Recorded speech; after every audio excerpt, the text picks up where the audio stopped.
It's March 1968, and frantic Russian radio chatter fills American intercept stations. Every Soviet warship in the Pacific Fleet desperately trawls the ocean. It can only mean one thing. The Soviets have lost something. Something so important they must recover it at all costs. U.S. acoustic analysts lean over their instruments, scanning days of recorded underwater sounds. There must be a clue out there somewhere. Then, in the recordings from March 11th, they hear it. A low groan cutting through the ocean's hum, followed by the unmistakable sound of metal crushing under enormous pressure. Coordinates appear on screen. Whatever mysteriously valuable thing the Soviets lost, the Americans may have found it. Suddenly, every piece of intelligence they had was screaming. America needed to risk everything to go get it. Armed Leviathans. By 1968, the Cold War at sea had become a high-stakes arms race measured in decibels, depth, and distance. The United States and Soviet Union faced off beneath the surface with submarine fleets that reflected their differing strengths and fatal weaknesses. The U.S. Navy deployed roughly 40 nuclear-powered ballistic missile submarines, backed by another 60 fast-attack nuclear boats, including the cutting-edge Lafayette and Sturgeon classes.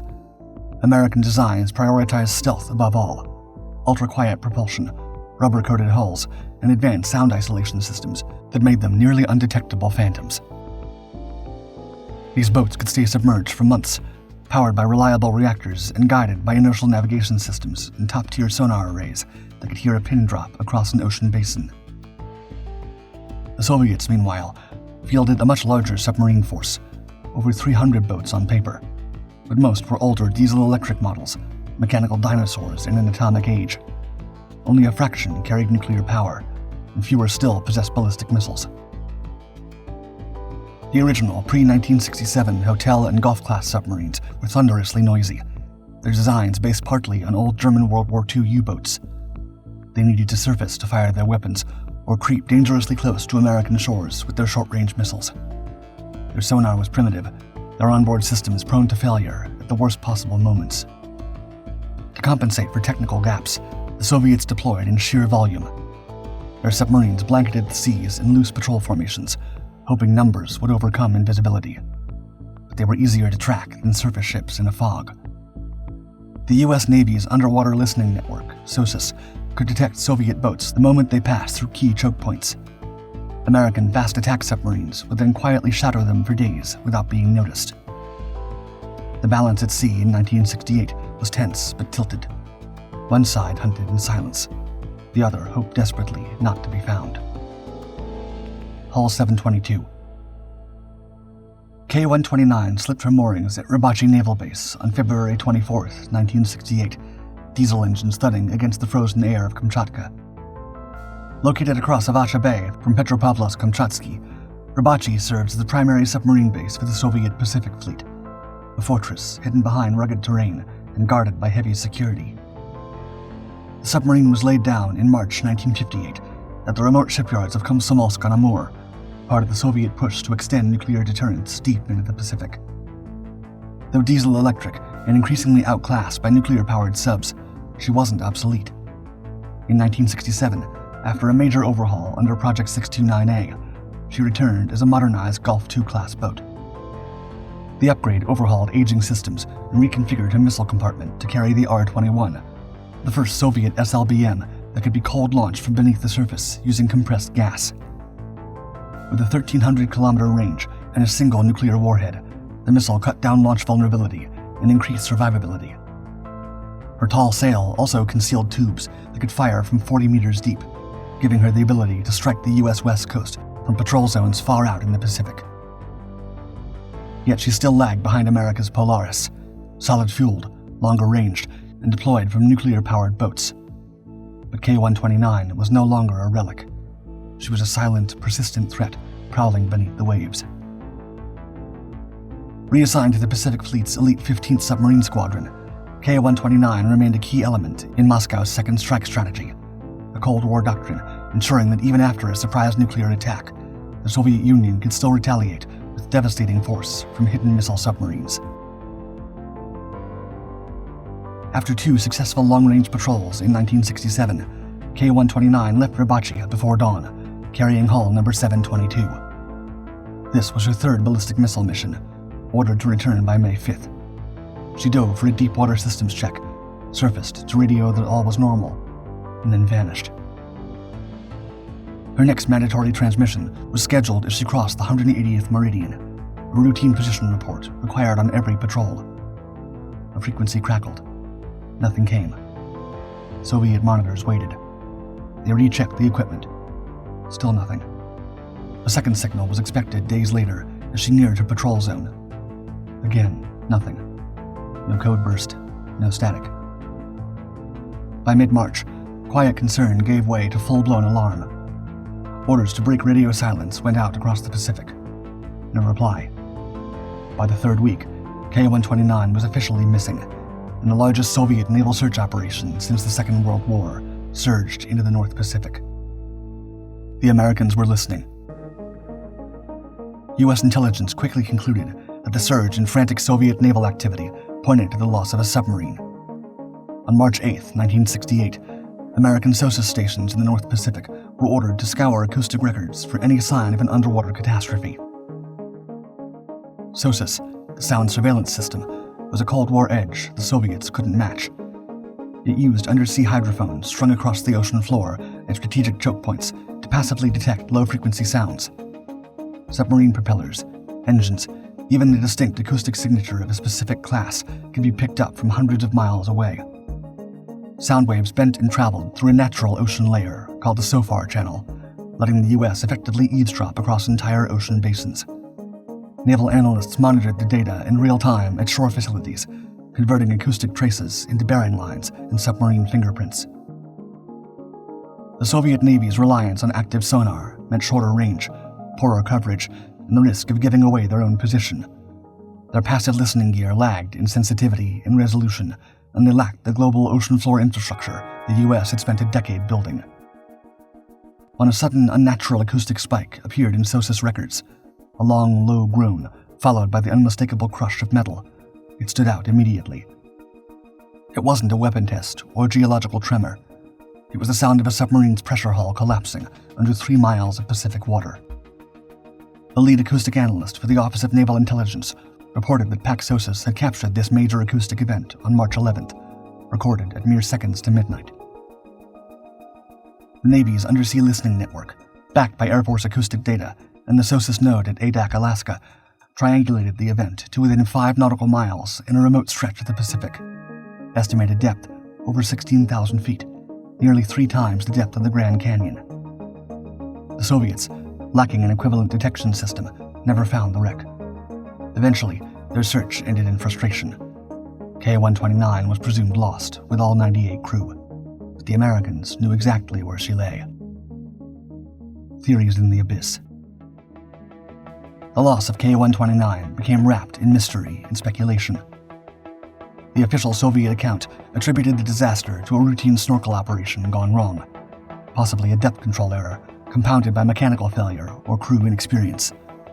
40 of the 98 crew members were reportedly new to the boat, and the submarine had been ordered to sea in the middle of maintenance, a setup ripe for catastrophe. One theory centered on a battery malfunction.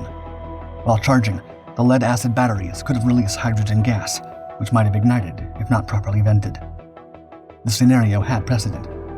In 1949, USS Kachina was lost off Norway under similar circumstances, but U.S. Navy analysts were skeptical, noting battery explosions often follow a sinking rather than cause it. Another theory suggested a collision. Soviet officers suspected the USS Swordfish, a U.S. attack submarine active in the region, may have rammed K-129. Swordfish did enter Yokosuka for repairs to a bent periscope days after K-129's disappearance. The U.S. Navy denied any contact, insisting no American submarine was within 300 nautical miles at the time, but Russian officials remained unconvinced. A fourth theory pointed to a missile explosion. Similar to the 1986 disaster aboard Soviet submarine K-219, a leaking hatch might have triggered liquid fuel fire, then detonation. K-129's missiles were housed in the vulnerable sail position. When U.S. recovery efforts later photographed the wreck, 2 missile tubes appeared obliterated, supporting the theory of an internal explosion. High levels of radioactive contamination suggested a warhead detonator had triggered before crush depth was reached. Then there was the question of K-129's location. Instead of patrolling her expected station near the Aleutians, she was found far to the south, near the international dateline, hundreds of miles off course. This could have meant the submarine was operating outside orders, possibly on a rogue mission. Adding to the mystery, a radioactive slick was discovered off Hawaii during the same time frame, samples showing highly elevated radiation levels, another clue that something catastrophic and nuclear-related had happened beneath the waves. From Sand Dollar to Azorian. That summer, the diesel-electric submarine USS Halibut left Pearl Harbor on a classified assignment codenamed Operation Sand Dollar. Outwardly, she conducted routine trials. In reality, she carried deep ocean cameras, lights, and sonar sleds, jury-rigged for unprecedented depth operations. Halibut crept across the American-plotted wreck coordinates at walking speed, dragging her instruments in painstaking search patterns 3 miles above the ocean floor. After 3 weeks of methodical hunting, a jagged shadow appeared on film, a smashed bow, shattered missile hatches, twisted steel still recognizable as a Soviet submarine. Over 20,000 photographs followed, each frame revealing new secrets about Soviet submarine construction and capabilities. Back in Washington, technicians enlarged every image, counting rivets, measuring stress fractures, and noting that one missile tube looked surprisingly intact. President Lyndon Johnson awarded Halibut a secret unit citation for her reconnaissance triumph, while the country that built the target submarine never heard a word about it. With photographs in hand, the United States Intelligence Board demanded more than imagery. Intelligence specialists wanted cryptographic equipment, guidance gyroscopes, sonar arrays, and, if luck allowed, an entire nuclear missile complete with warhead. Secretary of Defense Melvin Laird and National Security Advisor Henry Kissinger endorsed a direct salvage attempt. President Richard Nixon signed off, and the Central Intelligence Agency accepted the assignment under the codename Project Azorian. But first, engineers had to confirm conditions on the seabed could support such an audacious recovery operation. The drill ship Glomar II sailed to the target area between September 1970 and January 1971, taking core samples and gauging currents while posing as a commercial research vessel.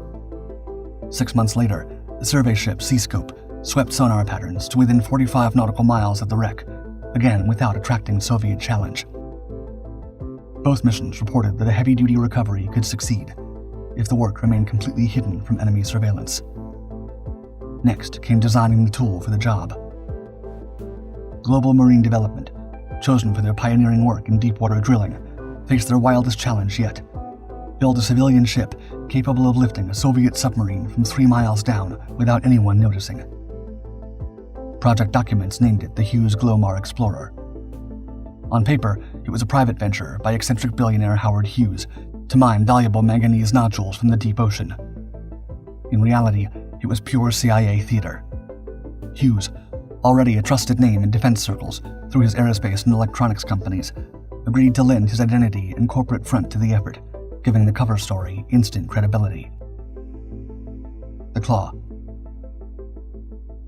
Keel laying began November 1, 1972, at Sun Shipbuilding near Philadelphia. Over 70 years, Sun had built everything from wartime cargo ships to Cold War-era aerospace test chambers, but never anything like this: a 63,000-ton vessel longer than 2 football fields. Inside, welders installed a vast moon pool, a large vertical shaft open to the sea that allowed equipment to be lowered and raised through the center of the hull while the ship remained stable. Dynamic positioning thrusters used computer-controlled propellers to keep the vessel precisely positioned without anchoring, while accommodations were built for a mechanical grab large enough to clasp an entire submarine. That grab, officially the capture vehicle, nicknamed Clementine, took shape within a sealed floating dry dock called HMB-1 in Redwood City. Lockheed engineers equipped it with hydraulically actuated steel arms and a reinforced alloy lattice cradle, designed to distribute stress evenly across massive loads.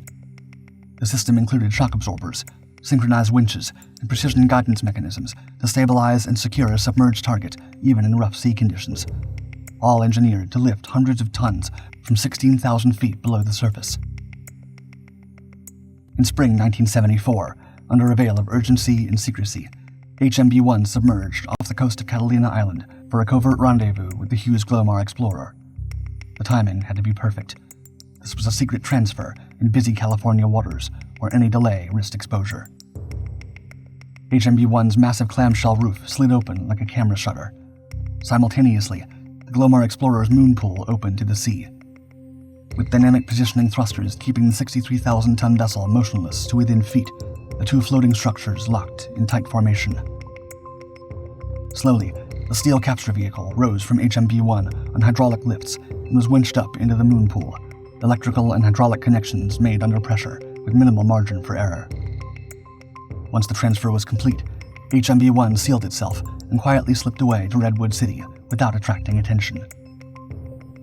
On June 20th, 1974, Hughes Glomar Explorer cleared Long Beach en route to the North Pacific under her mining cover story.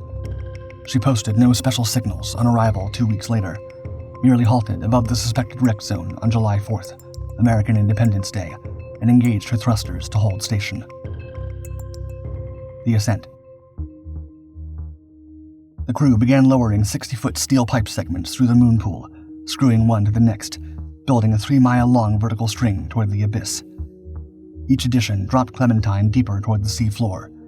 Each joint had to seal perfectly, or the load would twist free under enormous pressure. Hours stretched into days until the capture vehicle's floodlights finally revealed battered Soviet metal lying in the eternal darkness of the deep Pacific. Operators eased the steel arms around K-129's forward section, locked the hydraulic clamps, and signaled green. Begin the ascent. Upward progress averaged just a few meters per hour. Pipe by pipe, the winches hauled steel through the moon pool, while welders unbolted each segment and stacked it along the weather deck. But the operation would begin drawing unwelcome attention early on. The Soviet ocean-going tug, SB-10, wandered close and circled while its crew stared through binoculars. Explorers' deckhands kept to scripted motions, spreading buckets of rock nodules across the deck to support the mining facade. SB-10 watched for hours before steaming away, apparently satisfied. Days later, missile-range instrumentation ship Chasma parked off Explorer's stern, radar dishes rotating as though measuring everything above the waterline. Below decks, the CIA ordered radio silence and kept sensitive equipment hidden. Chasma eventually departed, unconvinced yet lacking grounds to intervene. Post-Cold War files later revealed that Soviet intelligence had suspected a recovery attempt all along, but senior naval officials doubted any foreign power could grab a submarine from such crushing depths. The Soviet ambassador's urgent warnings gained little traction, and without precise coordinates, the Soviet Navy could only instruct nearby ships to note unusual activity. Then disaster struck. Roughly a week after the ascent began, several of Clementine's massive arms, designed to cradle K-129, snapped without warning under shifting weight and immense stress. They'd been built from miraging steel, a high-strength alloy prized for its exceptional tensile strength and resistance to deformation. It was ideal for withstanding immense loads at extreme depths, but it came with a hidden flaw: brittleness. Unlike ductile materials that bend under pressure, miraging steel can fracture suddenly when overloaded. As Clementine rose, a load shifted. The steel didn't bend. It cracked. Breaking surface. With the arms broken, nearly 2/3 of the submarine, already in their grip, plummeted back into the abyss. Cameras captured a 100-foot section of submarine breaking free, sliding out of the cradle and tumbling back into blackness. 2/3 of the hull was gone in seconds, carrying with it the prized missile compartment and cipher rooms. Only the bow section, perhaps 38 feet long, remained clamped in the mechanical grasp. Inside the control room, stunned silence followed, but no emergency call was made. The mining cover story had to hold. The reduced payload rose the remaining distance without further mechanical failure, finally breaking surface in late August. According to the declassified CIA history of the project, quote, "No country in the world had succeeded in raising an object of this size and weight from such a depth." When Clementine emerged from the Pacific depths, technicians rigged crossbeams over the moon pool, creating a temporary deck to secure the battered bow section of K-129. Inside that fragment, they found exactly what analysts had hoped to examine: 2 nuclear torpedoes, sonar instruments, and pieces of navigation and fire control gear that would reveal Soviet submarine capabilities and construction techniques. There were also human remains. 6 Soviet sailors had perished at their posts near the forward compartment. Radiation counters showed elevated readings, so the bodies were placed in a sealed metal casket.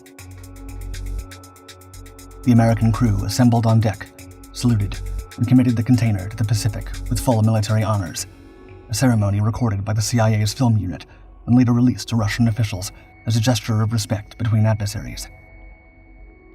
The rest of the voyage passed without incident. Back in American waters, the salvaged hardware disappeared into secure laboratories where metallurgists cut samples, ordnance experts disassembled the torpedoes, and cryptographers studied any paperwork pulled from the wreck. Although the prize missile tubes and main cipher room lay shattered on the seabed, CIA considered Azorian a triumph of engineering and espionage. Secretary of Defense James Schlesinger later told President Ford, quote, "This episode has been a major American accomplishment. The operation is a marvel, technically and with maintaining secrecy." The cost of secrecy. By early 1975, it appeared the CIA had pulled off the impossible. They had quietly lifted part of a Soviet ballistic missile submarine from the Pacific floor, and no one outside the White House and Langley was any wiser. The cover story, a manganese mining mission by the Hughes Glomar Explorer, had held perfectly for 7 years, the most expensive covert recovery in history, buried beneath layers of corporate deception and classified documents. But even from the beginning, the secrecy had drawn attention. When the Glomar Explorer left Pennsylvania for Bermuda in 1973, the Los Angeles Times flagged the unusual restrictions, noting, quote, "Newsmen were not permitted to view the launch, and details of the ship's destination and mission were not released." The reporters hadn't cracked the real mission, but they sensed something was off about Hughes's mysterious mining venture. More dangerously, legendary investigative journalist Seymour Hersh of the New York Times, the same reporter who had exposed the My Lai massacre in Vietnam in 1969, had actually uncovered the entire story by 1973.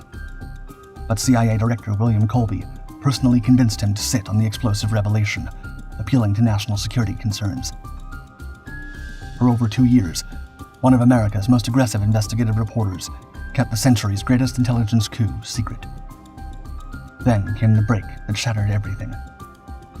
A random burglary at the Los Angeles headquarters of Howard Hughes Summa Corporation, a front company for the Glomar operation, turned up documents pointing to something extraordinarily strange. Reporters at the Los Angeles Times sensed a major scandal brewing and began digging deeper into the Hughes mining story that had never quite made sense.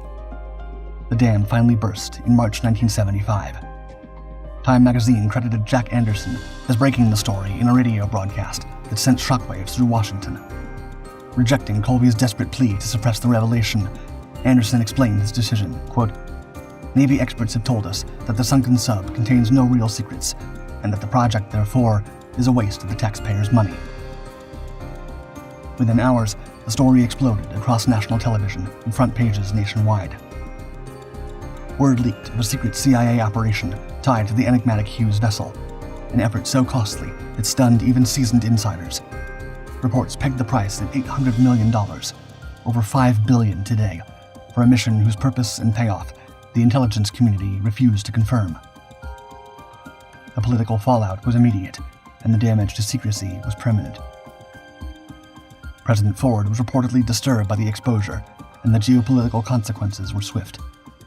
The Soviets now knew Americans had recovered something significant from their lost submarine. Project Matador, the carefully planned follow-up mission to retrieve the rest of K-129's wreck, was quietly cancelled before it could begin. Freedom of information.